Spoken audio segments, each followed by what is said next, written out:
जयसूर्यास classes में आपका स्वागत है। ठीक है, आज हम पढ़ेंगे आर्टिकल। क्या पढ़ेंगे? आर्टिकल मीन्स होता क्या है? देखिए, आर्टिकल मीन्स होता है वस्तु, लेख, उपपद। आप लेख को अनुच्छेद भी कह सकते हैं। ठीक है, अनुच्छेद। आप लोग फैन मीन्स जानते हैं? फैन मीन्स क्या होता है? पंखा। और फैन मतलब प्रशंसक भी होता है। प्रशंसक मतलब चाहने वाला। नहीं, कहते हैं ना कि I am fan of Salman Khan. अच्छा, जब आप I am fan of Salman Khan कहते हैं, क्या इसका अर्थ निकलता है कि मैं सलमान खान का पंखा हूँ? नहीं। जब आपको according to sentence you can know what is the प्रशंसक एंड व्हाट इज द पंखा। पंखा कहाँ है, कहाँ प्रशंसक है। ये आप लोग सेंटेंस के अनुसार आप लोग जान जाएंगे। जैसे मैंने कहा कि I am fan of Salman Khan, इसका मतलब क्या है कि मैं सलमान खान का फैन हूँ, यानी प्रशंसक हूँ, यानी चाहने वाला हूँ। जब आप कहते हैं कि दिस इज ए फैन, इसका मतलब होता है मैं आपका बहुत बड़ा चाहने वाला हूँ। मैं आपका चाहने नहीं ना, इसका मतलब क्या होता है? यह एक पंखा है। तो आप समझ जाते हैं कहाँ पंखा कहना और कहाँ प्रशंसक। उसी तरीके से आर्टिकल मतलब होता है वस्तु, लेख, उपपद। ठीक है, तो जैसे आप कहते हैं कि there are many articles in my coaching, यानी हमारे कोचिंग में बहुत सारी वस्तुएं हैं। तो आपको पता चल जाता है कि यहाँ पर वस्तुएं की बात कही जा रही है। ठीक है, आप ये भी कह सकते हैं there are 395 articles in our constitution, यानी हमारे संविधान में 395 अनुच्छेद चाहे लेख हैं। तो आप समझ जाते हैं कि वहाँ पर अनुच्छेद की बात होती है। ठीक है, कॉन्स्टिट्यूशन की बात होते हुए आप तुरंत समझ जाते हैं कि वहाँ पर हमारा अनुच्छेद का जिक्र किया जा रहा है। लेकिन आज बेटा आप लोग क्या पढ़ेंगे? उपपद। ये उपपद क्या होता है? ये जो बेटा जो पद है, पद, इसी का एक छोटा भाग होता है उपपद। क्या पद होता है?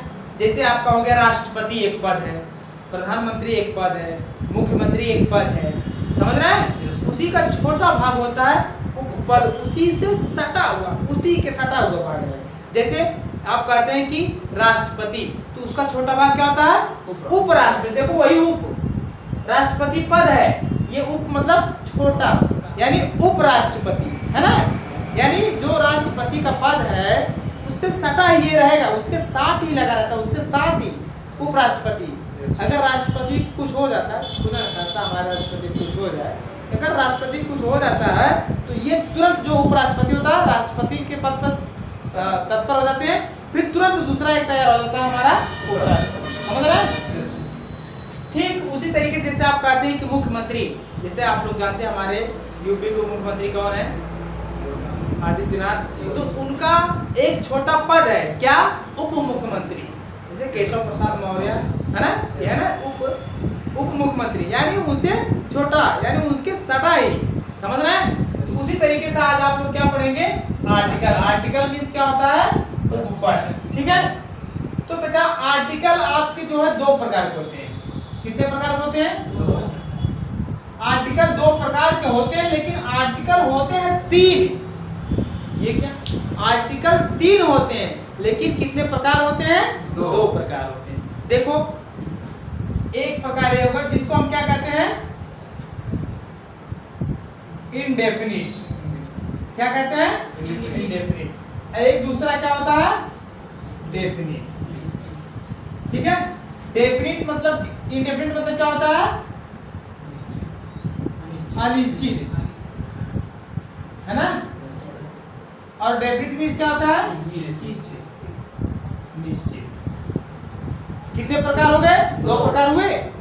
और कितने हैं आर्टिकल? देखो, आर्टिकल है 3, प्रकार कितने हैं? 2। तो 2 प्रकार हो गए।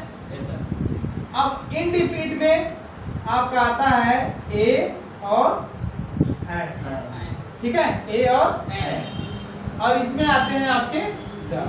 अब बताइए, देखिए 3 हुआ, 1 2 3।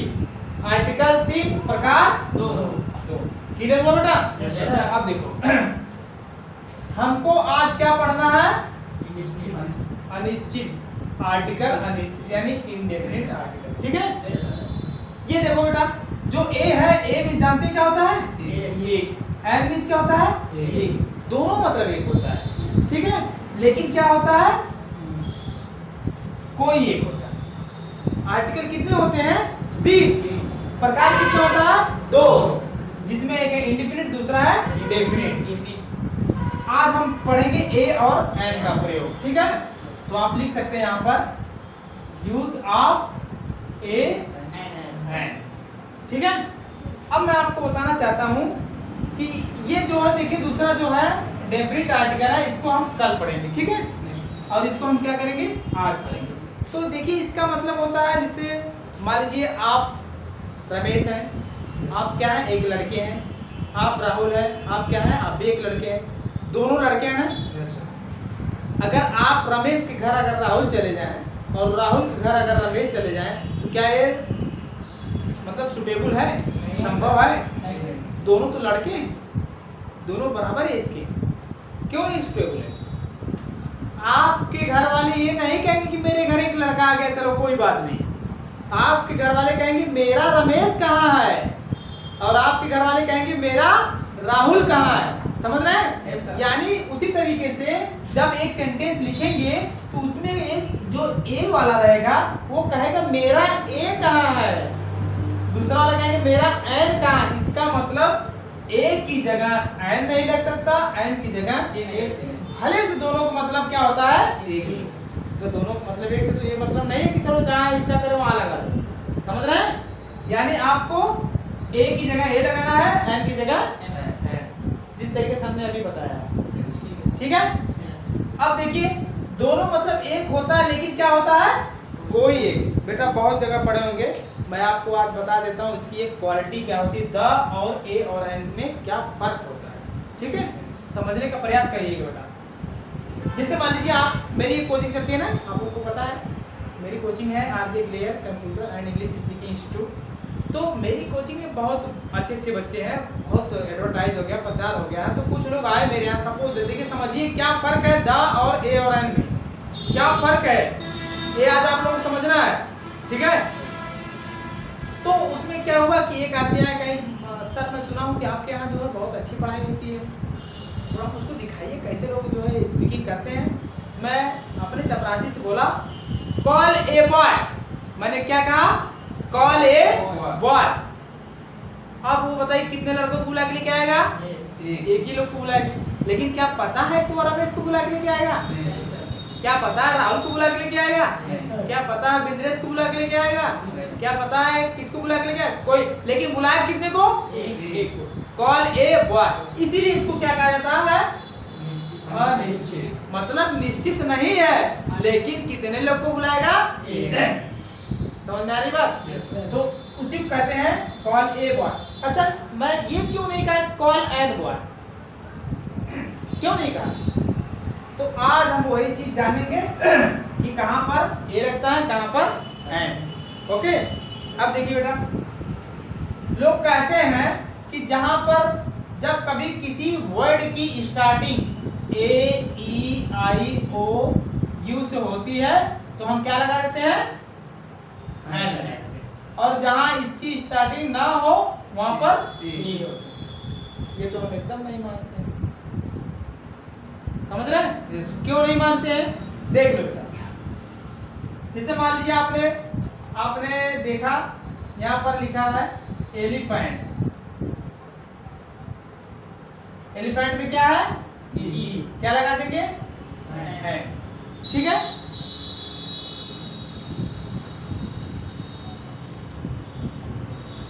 यूरोपियन है।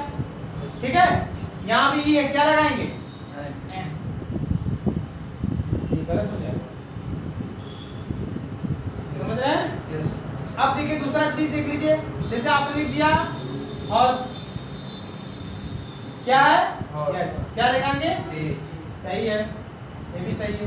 लेकिन अगर देखिए अगर यही आ गया ऑनेस्ट मैन, यहाँ भी अच्छा क्या लगाएंगे? ए लगाएंगे, ए लगाएंगे तो क्या हो जाएगा? गलत। तब कैसे होगा? जहाँ ये रहेगा वहां पर ए लगा देंगे, जहाँ नहीं रहेगा, जहाँ पर ये रहेगा वहां पर आ। कैसे क्लियर हुआ? क्लियर है? नहीं। मैं बेटा एक आपको एक रूल बताऊंगा, उसके माध्यम से चाहे कितना भी टफ रहेगा आप तुरंत उसको सॉल्व कर देंगे, ठीक है? अब देखो बेटा क्या है, देखो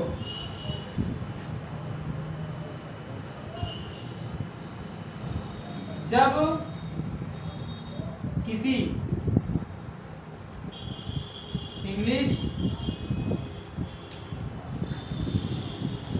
बेटा जब तक कहां से है ना, कहाँ ए लगता है कहाँ ए लगता है, आज आप लोग का पूरा क्लियर हो जाएगा, ठीक है? देखिए जब किसी वर्ड के उच्चारण का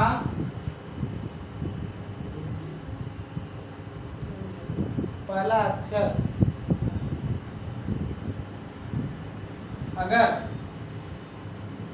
आ से अह तक के बीच आए तो एन का प्रयोग करते हैं, और अगर क से यहाँ तक के बीच आए तो एक का प्रयोग करते हैं। देखो कैसे बेटा, जैसे ये क्या है,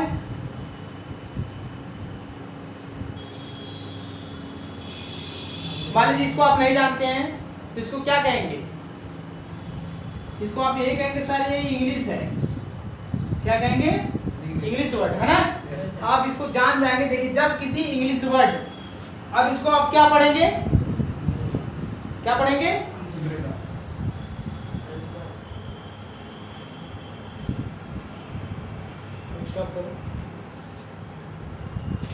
नहीं दिखा रहा है। अब देखिए ये क्या है? अम्ब्रेला। इसको क्या कहते हैं बेटा? उच्चारण, ठीक है? अब देखिए जब किसी इंग्लिश वर्ड के उच्चारण का पहला अक्षर क्या है? अ कहाँ आ रहा है? देखो आ से आ तक के बीच आ रहा है, तो आप क्या लगाएंगे? एन का प्रयोग करेंगे। तो यहाँ पर क्या हो गया? एन, ठीक है? अब थोड़ा सा देख लीजिए यहाँ पर, जिससे मान लीजिए आपने लिख दिया यूनिवर्सिटी। क्या है? यूनिवर्सिटी। ये इंग्लिश वर्ड है ना? इसको क्या पढ़ेंगे आप? यूनिवर्सिटी। ये आपको उच्चारण है। पहला अक्षर क्या है? या। पहला अक्षर या है, और यह कहाँ आता है?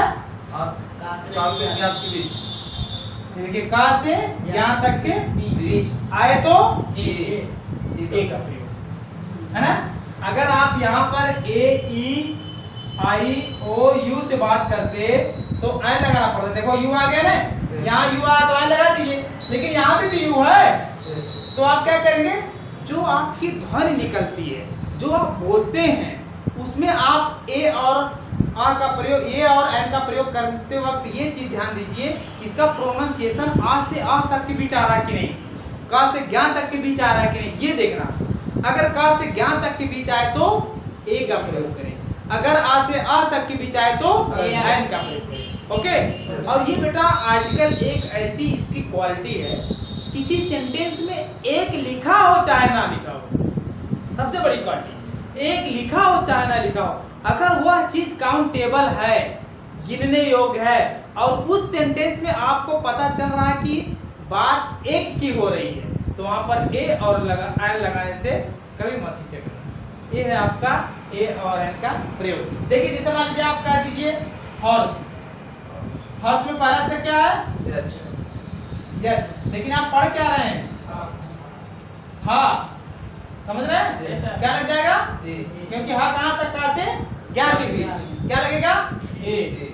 देखिए ऑनेस्ट मैन है ना, ये भी एच है, इसको क्या पढ़ेंगे? Honest man. पहला अक्षर क्या रहा? बड़ा आ। बड़ा आ कहाँ था? आ से आ के बीच क्या लगेगा? एन। इस चीज को आपको जानने की जरूरत है और नेक्स्ट वीडियो में हम जानेंगे कि क्या होता है द।